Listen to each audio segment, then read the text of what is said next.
Did Israel acquire their military? You remember I talked about the kibbutzim, the Mhm. kibbutz that developed from the very beginning when they developed these communities in the late 1800s. They came, they developed a trade, they developed agriculture, they began to develop the land, but they also had to protect themselves because the Jews within the land were always getting attacked.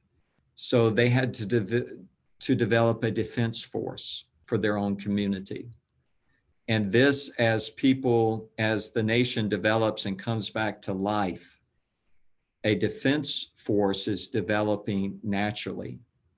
And many times they didn't have sufficient machinery to fight, and they couldn't find anyone to help them.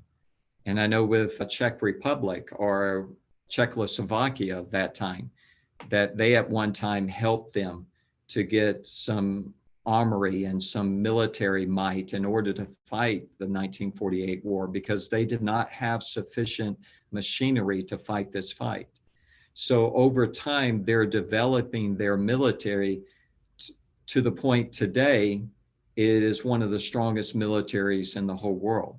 It's the strongest military in the Middle East because of its air force. Its air force is superior. I mean, it could wipe out Iran tomorrow, the Air Force of Israel, but they don't do that. They're always defending. They're never the aggressors. The aggressors are always saying, we're going to destroy. One day we will destroy you. But Israel just defends.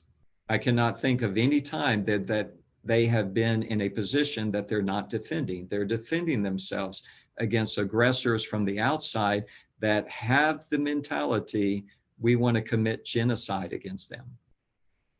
And how did they learn to govern? How did they form their government?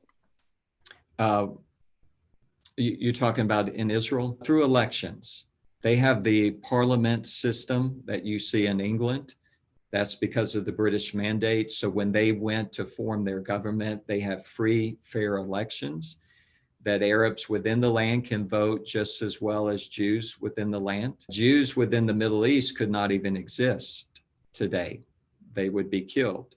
But you have 1.5 million Jews right in to what we call Israel proper today.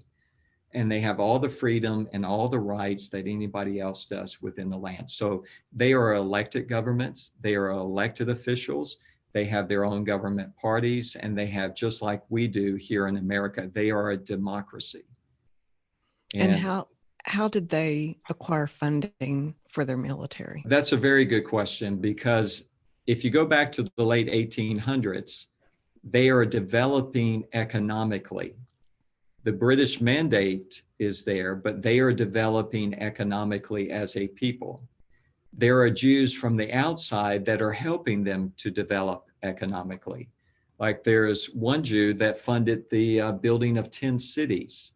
Rothschild from France helped fund and to give the money to develop 10 cities within the nation of Israel. So as they're building and their wealth is building, they're acquiring and they're also producing some of their own military as well in order to grow a little bit at a time. You do not become a great army just overnight.